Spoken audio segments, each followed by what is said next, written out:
Welcome to the East Asia by Rhoads Murphey chapter summary podcast at the Historian's Eye. Please subscribe, and if you'd like to be notified when new episodes appear, click the bell icon. Chapter 5, Buddhism, Barbarians, and the Tang Dynasty. Section 1, the end of the Han. There was increasing disorder from the 2nd century CE.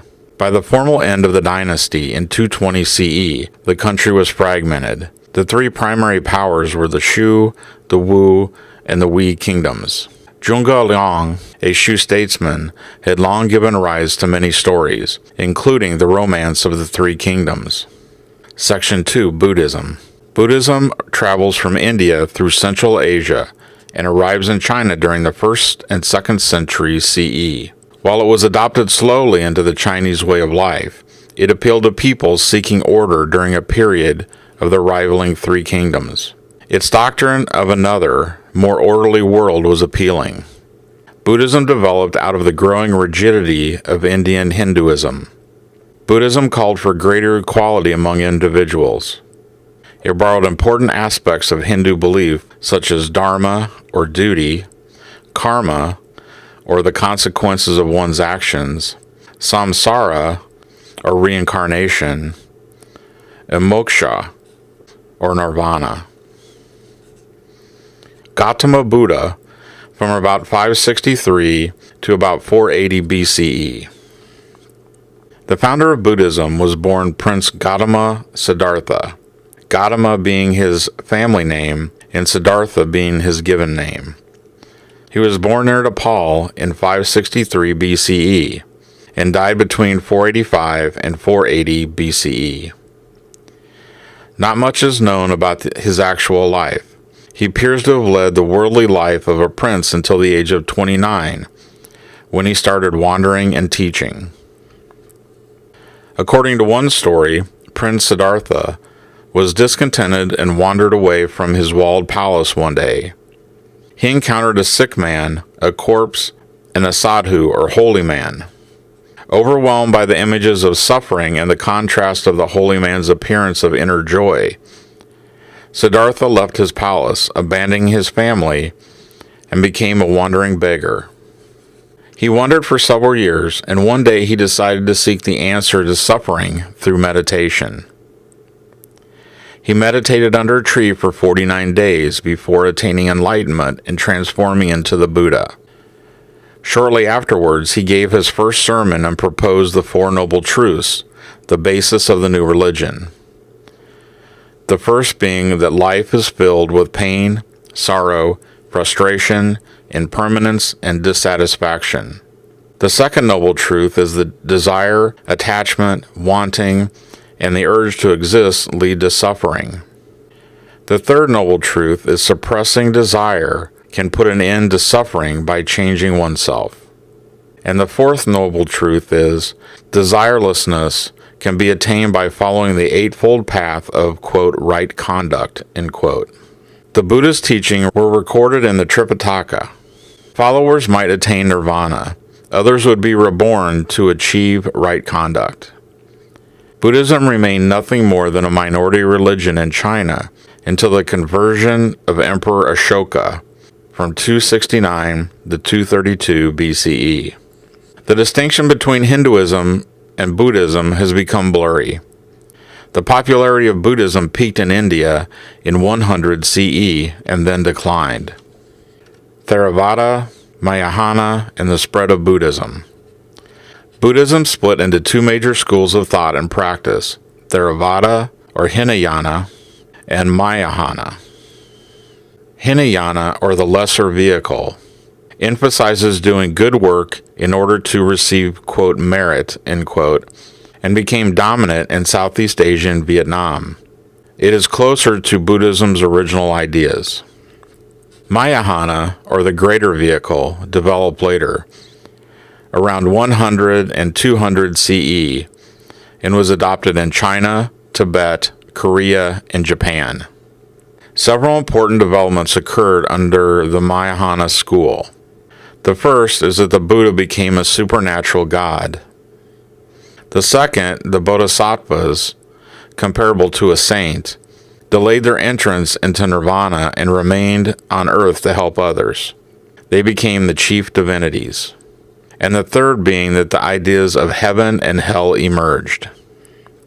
The changes made to Buddhism under the Mahayana school, particularly relic worship and its rising popularity, led to important developments in the arts, especially painting, sculpture, and the construction of temples, including the pagoda form.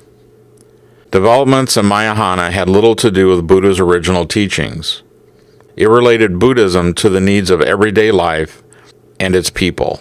A layer of magic was added to some forms of Mahayana Buddhism. Demons countered the bodhisattvas. The popularization of Buddhism led to a flowering in the arts. The pagoda, which is a transformation of the Indian dagoba, was just one of many forms of temples that appeared.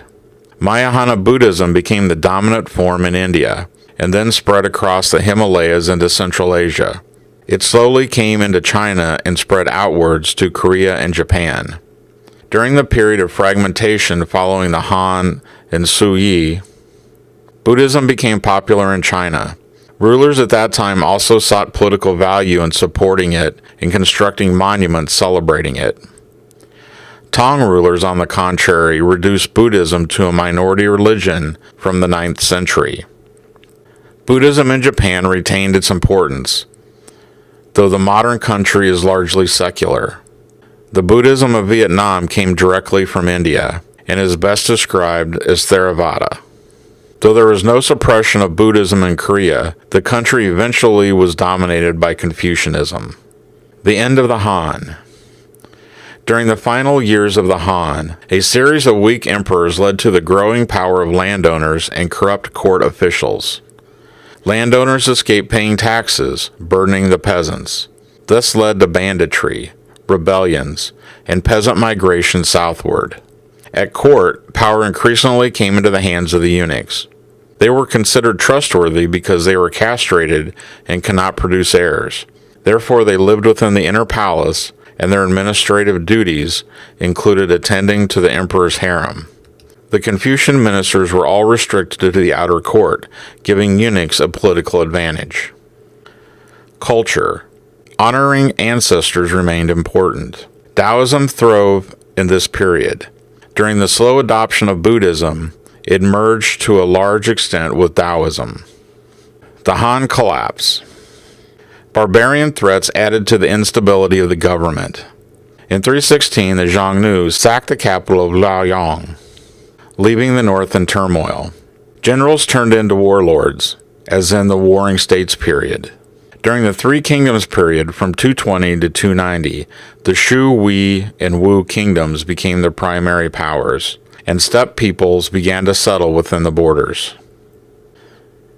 The period from 220 to 589 is called the Six Dynasties, and is named after the six who successfully set up capitals in Nanjing.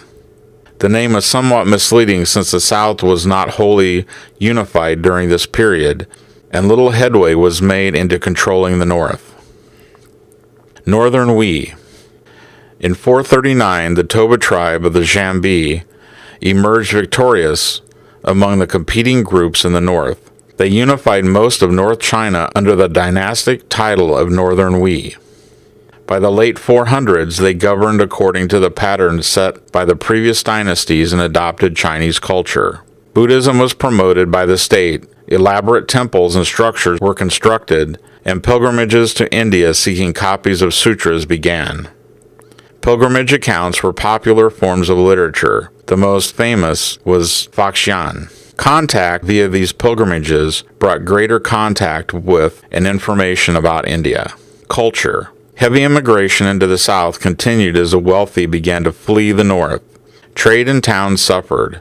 Art and culture flourished in the South. Though political chaos reigned, the period was dynamic, largely spurred by the influx of new ideas from Central Asia and the arrival of Buddhism. The Seven Sages of the Bamboo Grove is an example of a kind of bohemianism that flourished in this age, free from Confucian dictates. As with later groups moving into China, the Northern Wei became deeply Sinified. but also brought with them elements of their own culture. Contemplation of nature was once again emphasized in this period. For the first time, the names of poets are recorded, for example, Tao Yongming and Shi Liangyun. Similarly, in painting, we know the name of a painter, Gu Kaiji. Critical studies are responsible for passing on much Han period literature. Reunification, the Suyi and Tang. The Suyi Dynasty. The northern Hui split in 534. It reunified after the victory of the western half in 577. They called themselves the Northern Zhou. Yang Jian, a Zhou general of mixed Chinese and Shanbi descent, rose to power in 581 and founded the Suyi dynasty as Suyi Wendi. In 589, he conquered the south, reunifying China. Yang Di, from 604 to 618, succeeded Suyi Wandi. He conquered northern Vietnam. He was less successful, however, in the north, and was assassinated in 618. Massive public works were undertaken, requiring vast labor and increasing taxation. Rebellion resulted under Li Yuan, who proclaimed the Tang Dynasty in 618. Tang Dynasty, 618 to 907. As a Han had built on Qin's success, the Tang Dynasty rested on the empire building of the Suyi and a need to moderate its previously harsh governance. The Tang continued conquering territory and was successful in expanding the empire's territory beyond that which had been achieved under the Han Dynasty. Northern Vietnam, Xinjiang, southern Manchuria, and Korea were again under Chinese control. Tibet was briefly brought into the empire. Tang Taizong became emperor in 626 after the abdication of his father. He was ethnically mixed and sought to make China a tolerant, multi-ethnic society. He openly criticized previous rulers for labeling non-Han Chinese as barbarians. He restored order to the Silk Road, and he was an able administrator who oversaw the completion of a legal code. Gaozong succeeded Taizong, but was ill for most of his reign. Empress Wu was a de facto ruler for much of her husband's reign, and then for her sons after his death. In 690, she proclaimed herself the first Chinese empress. She recruited new officials, many from lower orders, to oppose the old aristocracy. She supported and promoted Buddhism heavily, in part seeking validation for her political authority as a woman. A coup deposed her in 705, and Confucian scholars have historically criticized her rule, yet it appears to have been predominantly successful and just. Xuanzang ruled from 712 to 756. His rule marked the high point of the Tang Dynasty. China prospered during this period. The legendary artist Wu Daoxi worked in this period. While few paintings survive, pottery figures have survived in great numbers. The emperor's infatuation with Yung Gaifei brought the latter to a position of great influence. The pair fled following the rebellion of 755. Yang was strangled, and the emperor abdicated. After this, the Tang Dynasty slowly declined and eventually collapsed. The Tang Empire at its height exceeded all previous empires in scope and achievements. Like other dynasties, it began strong but then faded. As with the Han, halfway through the Tang Dynasty, rebellion arose, and Lu Shan, a commander of Turkish descent, was brought to prominence by Yang Gaifei. He led a revolt in 755 and died in 757. The Tang Dynasty was restored, though heavily weakened. The Tang system. Strengths of Tang governance. The first strength was the military.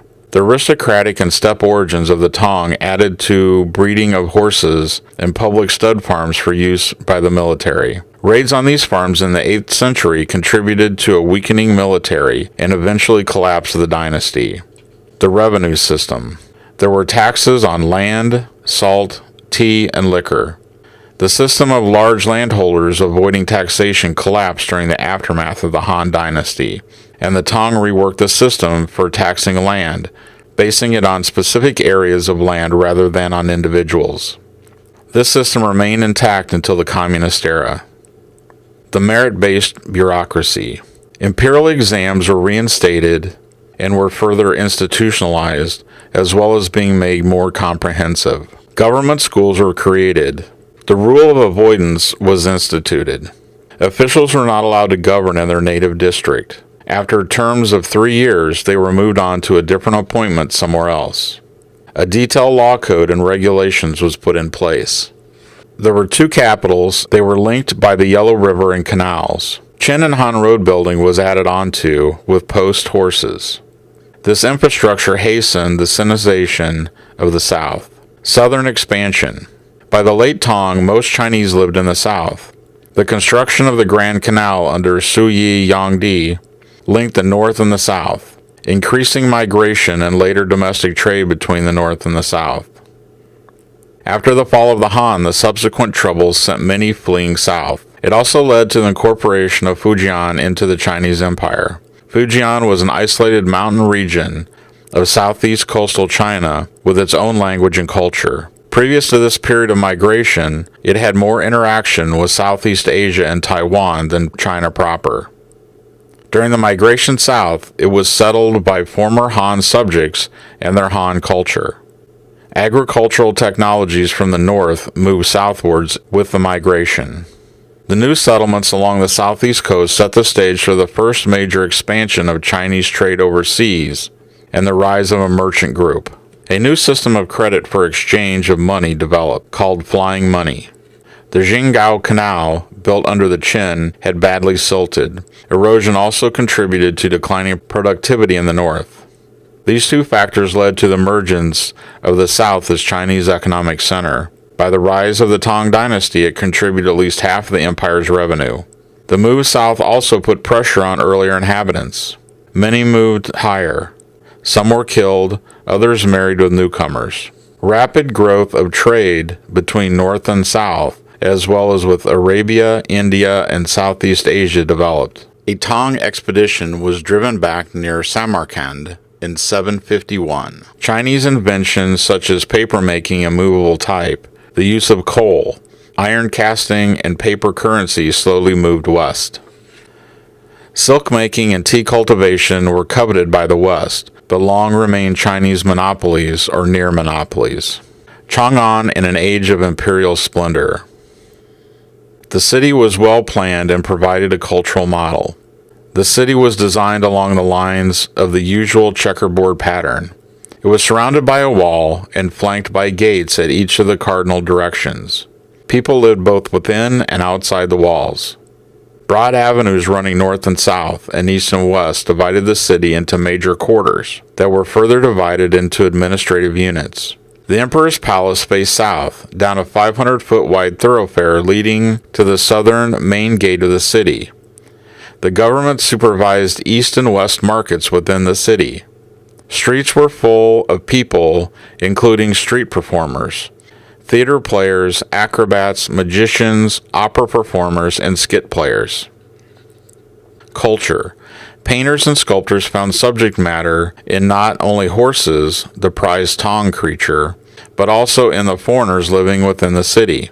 With a population of at least 2 million, Chang'an had a large multi-ethnic population. Its pattern was followed by other cities, including Nara, Japan, and Koryo, Korea.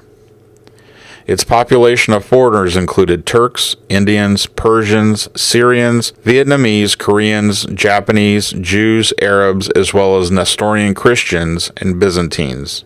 Tang is considered the greatest period of Chinese poetry, and the works of Li Bo and Du Fu focused on human troubles as well as nature. Tang administration outside of the capital. A division into Shan was reestablished, but the Han system of commanderies was abolished. Prefectures, including several Shan, were added. Provinces, each with an imperial governor and a military commander, included several prefectures, and were added as well. Tang administration inside the capital.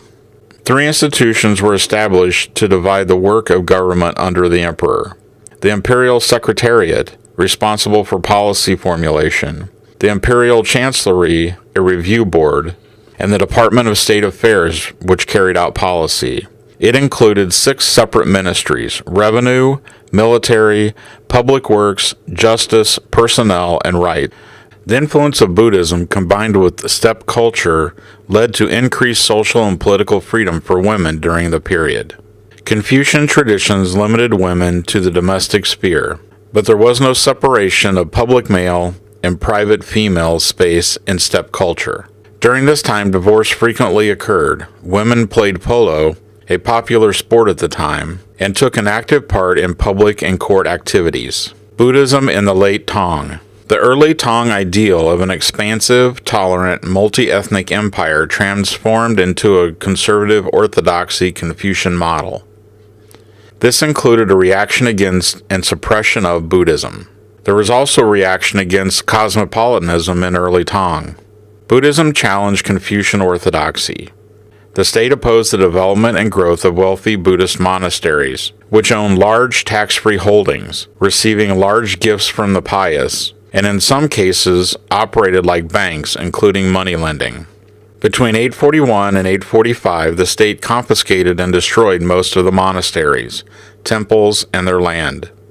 Buddhism's popularity never recovered, and it became a minority religion, often fused with Taoism, and remained alive in folk religion. The Dongwang cave complex was decorated with wall paintings and contained a large Buddhist library. It was sealed from the 11th to the 20th century. Indian Buddhist scholars traveled to China and lived within the cosmopolitan capitals. Kumaryajiva supervised the work of translating texts concerning Buddhism, as well as Indian astrology, astronomy, mathematics, and medicine. Xuanzang's journey to obtain Buddhist sutras is recorded in Wu Qinggan's Journey to the West. Buddhism inspired both literature and painting. Statues of the Buddha, now as a round, jolly figure, abounded. Islam probably reached the shores of China by the 8th century through interactions with merchant traders. In the Tang era, the tradition of gazetteers compiling local history began. Buddhist sects. By the mid-Tang period, Buddhism had developed into 8 or 9 different sects. Most had short lifespans, particularly due to Tang suppression, but 4 became dominant over a period of time and spread into Japan. The Tang suppressed one sect, the Sanji, because it represented the Tang as a period of decay. The Mi sect, patronized by Zhuangzhang, was a mystic centered on mantras. It fell out of favor after Chongzong, but it was very popular in Japan as Shingon. Tentai, or in Japanese Tendai, promoted the supremacy of the Buddhist text called the Lotus Sutra. It formed the basis for the common artistic representation of the Buddhist sitting on a lotus, with his hands in various mudras, or with various hand gestures. All things contain the truth. Huyang, or in Japan, Keigon, focused on the doctrine of emptiness and reciprocal causation. It also focused on the interdependence of all things. Jingtu, or in Japanese, Jodu, known as the Pure Land sect. It stressed the faith of the path to nirvana. It popularized worship of Amitabha, the Buddha of infinite light. This sect was merged with folk magic. Chan Buddhism, or in Japan, Zen Buddhism. It was centered on meditation and was heavily influenced by Taoism. Decline and collapse. Imperial land grants resulted in the powerful and wealthy avoiding taxation. This increased the tax burden on the peasantry, leading to banditry and rebellion. Population growth led to a shortage of available food, despite increased and improved cultivation. Land holdings, incomes, and subsistence levels fell. An increase in the appointment of sons of officials without previously passing the imperial exams contributed to ineffectual governance. Signs of decay by the late 700s. Corvée labor and army service were no longer enforced. Armies were made up primarily of hired mercenaries. This drained the state's income and posed threats based on lack of loyalty, and it led to provincialism. Rebellion, civil war, and failure to defend its frontier borders led to further collapse of the Tang system. Contending generals and warlords fought for supremacy during the 50-year period following the collapse of the Tang Dynasty, referred to as the 10 Kingdoms in southern China and the 5 Dynasties in northern China. Chang'an was captured and devastated, especially by Huang Chao in 881. The city was retaken in 883. The puppet emperors moved to Liaoyang. Korea, Central Asia, and Vietnam fell from Chinese control. Southern China in this period was called the Ten Kingdoms. In the north, regional commanders dominated, one after another, in the 5 dynasties. Steppe groups took advantage of China's weakness. The Khitan took the northern prefectures, including the future Beijing, forming the realm of Liao from 947 to 1125. In 960, General Zhou Kuangyin took over the throne in the north and founded the Song Dynasty.